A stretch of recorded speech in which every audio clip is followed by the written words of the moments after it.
Ngayon na, kung sino man yung may ebidensya, ilabas nyo. Tapusin na natin. Yung ganun. Madali akong kausap eh. Tapusin na natin. Makakita ko yan, ilabas nyo yung video. Ako mismo magtatawag ako sa kalsada tapusin natin. Ito ang Wow Trending. Tapusin na natin kung sino man ang may hawak ng pulburon video. Kung gusto nyo talaga ng pagbabago, wakasan na ang Bangag Administration. Madali akong kausap. Kung matapang kayo, ilabas nyo na ang video. Ito ang mapapanood sa bagong live ng dating PMA years na si Captain Dado Enrique aka Pinoy Survivor. Gigil si Captain Dado sa mga nangyayari ngayon sa Pilipinas. Anya, kapag ang pinag-uusapan ay ang buhay ng mga Pilipino, hindi na ito biro-biro at itong Bangag Administration daw na ito ay dinadala tayo sa gyera kontra China. Nagpagamit anya sa US si Marcos Jr. 119 million Pilipino. Ano ang mangyayari kung matutuloy ang gyera sa Pilipinas kontra China? Sa 700 per kilo nga na sibuyas ay iyak na tayo. How much more pa kung wala na tayong makain? Oo na, atin na ang West Philippine Sea, pero kung sapilitan natin itong kukunin dahil nga ayaw ibigay ng China, tapos magkakagulo. After ng gulo, ilang taon kaya tayo makakabangon? Ang mga tatamaan ng mga kababayan natin at ang bayan natin sa panahon ngayon. Huwag muna sanang unahin ang lintik na gyera na yan. Tama si Vice President Sara Duterte, maraming mga issue na dapat unahin na mas higit na importante tulad sa issue ng smuggling, droga, korupsyon, garapalan na nakawan sa pera ng taong bayan. Bakit pa natin patatagalin? Ano pa ang hinihintay natin? Kumukulo ang dugo ni Captain Dado sa mga may hawak ng pulburon video. Bakit ayaw nyo pang ilabas? Pera ba ang gusto ninyo? Putres kayo. Sa April 30, hearing na sa Senado sa PIDEA Leaks pulburon issue ni Kuting Jr. At ito ang komento ng mga netizen. Very true sir, systematic ang problema ng Pilipinas, sobrang politiko. Nakaw sa kaban ng bayan, pati NFA flourishing kasi protektado ng politiko. Ayaw ng politikong maayos ang Pilipinas kasi mawawala sila, tayo ang kawawa. Agree with you Captain Dado, ilabas na ang video at transition government muna upang malinis ang gobyerno. Pero concern lang ako, willing ba ang transition government to yield power after the transition period? Experience from the other countries tell us what when the junta transition give test the sweetness and perks of power. It is difficult for them to transfer back to power to elected officials. Sana matuloy ang Senate inquiry ni Senador Bato de la Rosa about this pulburon issue sa April 30. Agree ako sa iyo Sir Captain Dado na dapat diretso na tayong lahat sa kalsada or EDSA para matapos na at mapababa na sa kapangyarihan ang gobyernong ito. Captain Dado, easier said than done ka. Walang laban ng ordinaryong Pinoy. Kung mag-rally, kailangan ng isang leader na may mga followers na gaya mo Captain Dado ang mag-umpisa. Sasama ako sa inyo. Agree with you Captain Dado, walang mangyayari kahit na mag-rally ng mag-rally, magreklamo ng magreklamo, etc. Kung walang tatayong leader, either the military or the Vice President, sorry na lang sa ating mga kababayan, magtiis na lang sila for 4 years or even more. Sir, tama po na dapat ang AFP ang mamuno sa ating bansa. Tulad sa Burkina Faso, Niger at Mali sa Africa, buwagin lahat ng Kongreso, Senado at Representatives at COMELEC, CHR at iba pang korap na ahensya ng gobyerno. Oo nga, dapat na ilabas na before it's too late. Nonsense na yung evidence na yan kung magkakagyera na tayo or simot na ang kaban ng bayan. Agree with you Captain Dado. No to war, padragtis ang ating Pangulo. Open the book with resibo, Congress and Senate. Ano ko, sinasagot ko lang yung tanong na kung pupunta ako sa Maysog Rally. No, I will not because I do not believe now na magrarally pa ako para to be heard. No by now, what the Filipino needs, yung people, is to see yung lahat ba, ebidensya, and then tapusin na natin. Atat na yung taon tapusin Pero what's holding? Again, yung timing. kaya nga, sige, doon kayo sa timing ninyo. Kaya nga manonood lang eh. Doon kayo sa timing nyo na may mga nag-comment sa inyo na, may mga nag-comment sa previous vlogs na, Sir, kasi hindi pwedeng basta-basta ilabas dahil nga 10 years. Sige, mag-ambisyon kayo 10 years. Mag-ambisyon kayo 10 years. As if kayo naman yung may gusto, hindi naman, tanungin nyo si BP Sara kung gusto niya. Hindi yung nagde-decide kayo para doon sa tao. Eh yung si BP Sara nga, ang sinasabi, okay naman sila ni BBM. Sila na lang mag-usap. O, di ba? O, paano ngayon yan? Sabihin ng tatay, sabihin ng kapatid, bangag. Tapos nun, resign. Walang kwentang leader, weak leader. Eh pagdating naman doon sa kapatid, BP Sara, okay lang kami.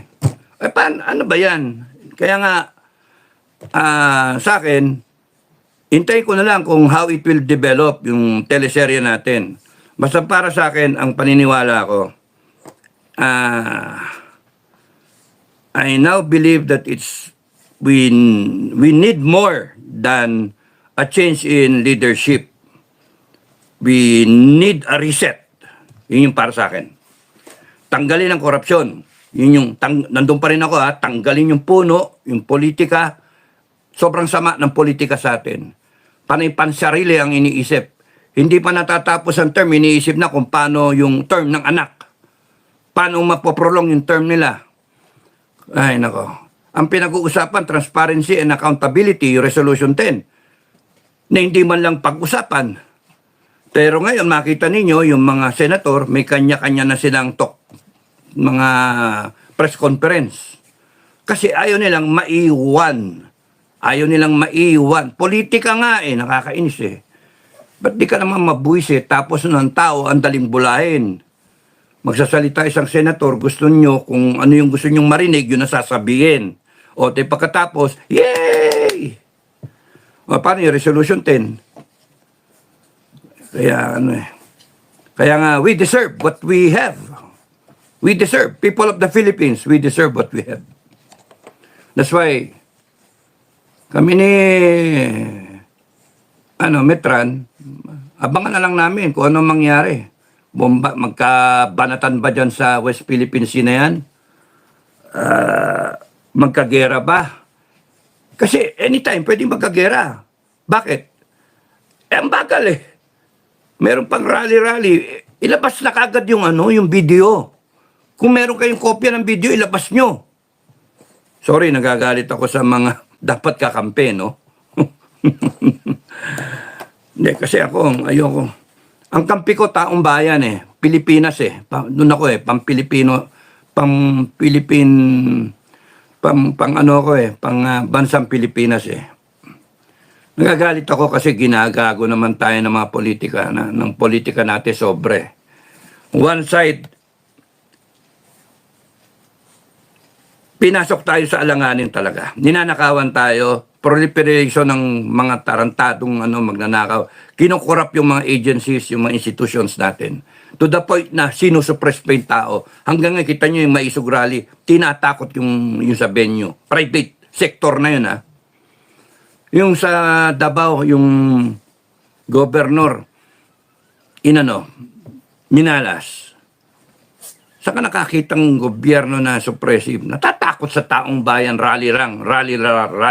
Kasi alam nila pagka yan nagtuloy-tuloy, mag-snowball yan, tanggal siya. Pero meron mo siyang armed forces, loyal sa kanya. So bakit natatakot? Yan hindi mo maintindihan So, ang natin, hintayin kung ano mangyayari.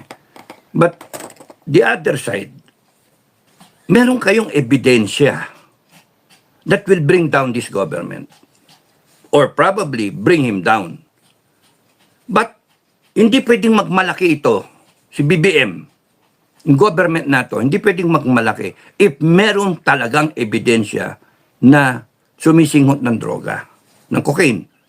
Ba't hindi ipalabas? Bakit kinakailangan timing pa? Ito, lumalakas. Nakukurap na niya yung mga institusyon. Ito, may alliance sa US. No? Ito, pwedeng pumapayag siya na maging pawn para sa US. Pwedeng maapektuhan ang buhay ng 119 million Filipinos. As of 2024, 119 million Filipinos. And yet, timing ng ebidensya. That video ng pulburon will put in question yung kanyang pagiging presidente. And that is more than enough to bring him down. Because even yung armed forces walang magagawa eh. Kasi taong bayan sa galit. Makita mo ng social media, buong mundo, makita na sumisingot ng droga yung presidente ng Pilipinas. Sus Mariosep. Tapos may sinasagot na nga sila eh. Di ba? Parang bunye nun. This is the real one, this is the spliced one. Ngayon sinasabi nila AI. Di ba? Yun yung inaano nila. Pero,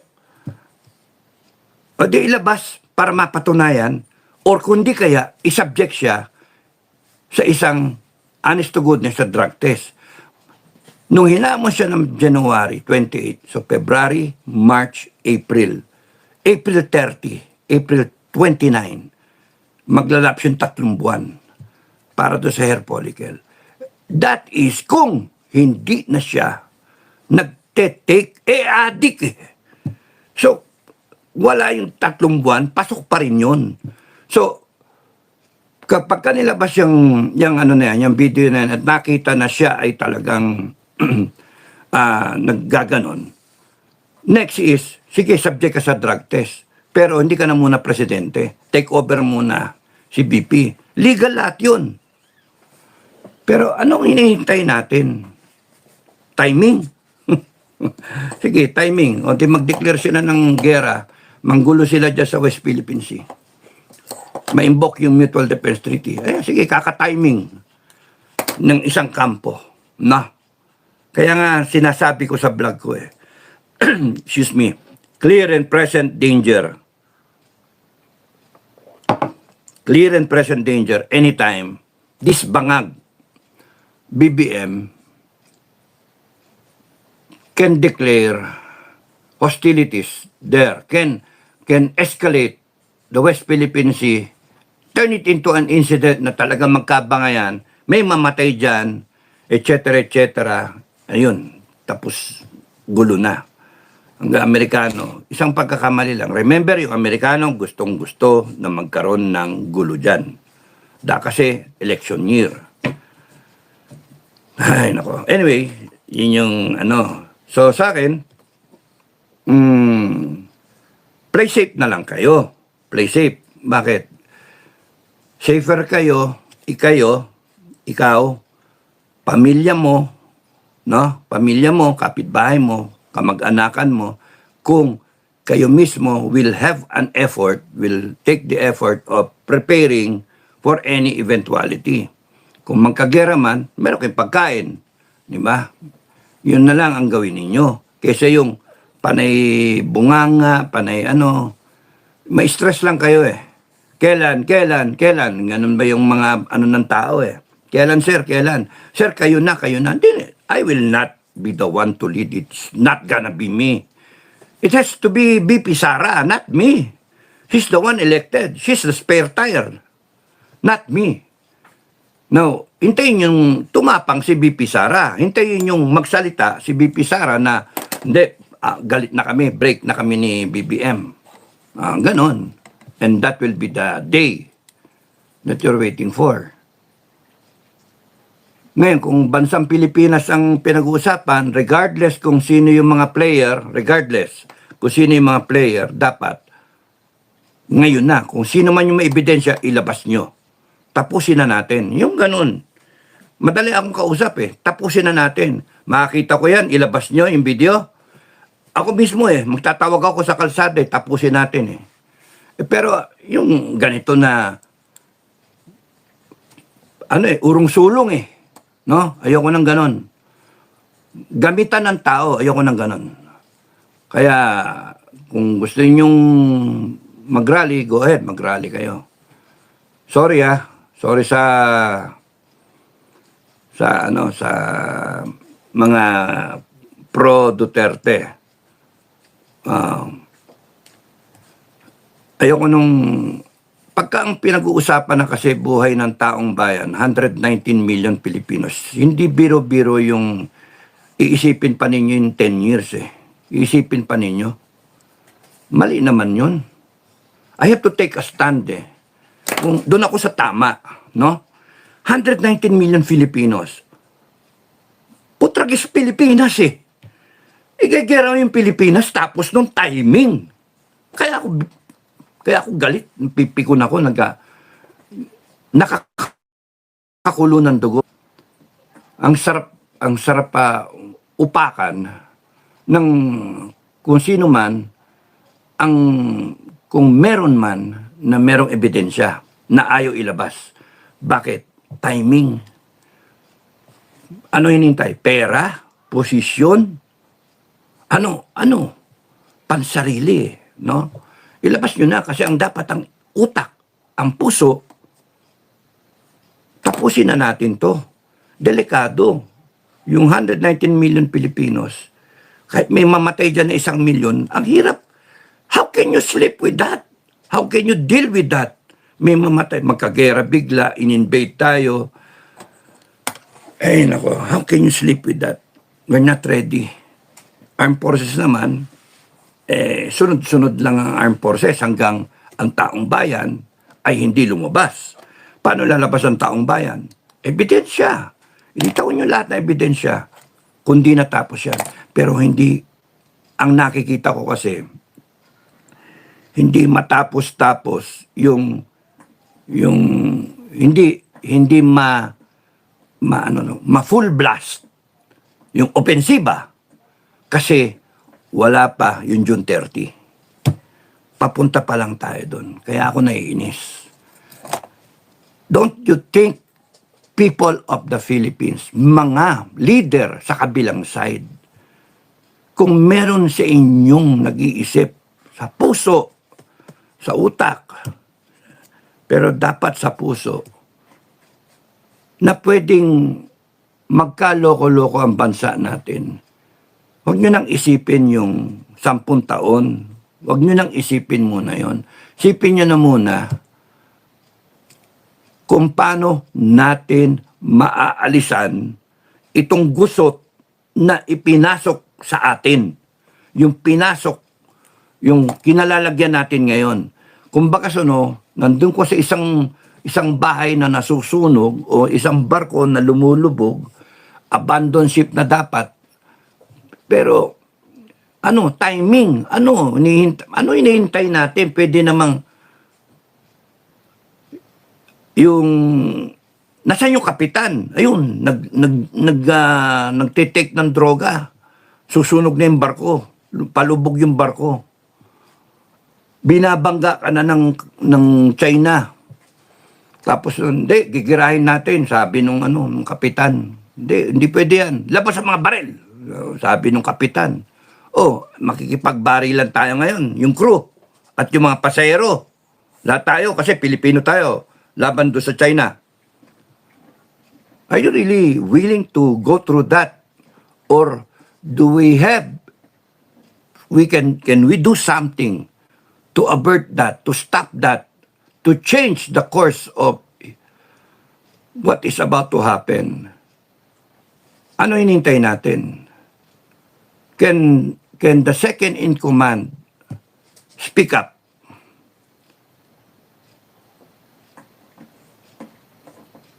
Ay, nako. Kasi if we will wait for, what are we waiting for?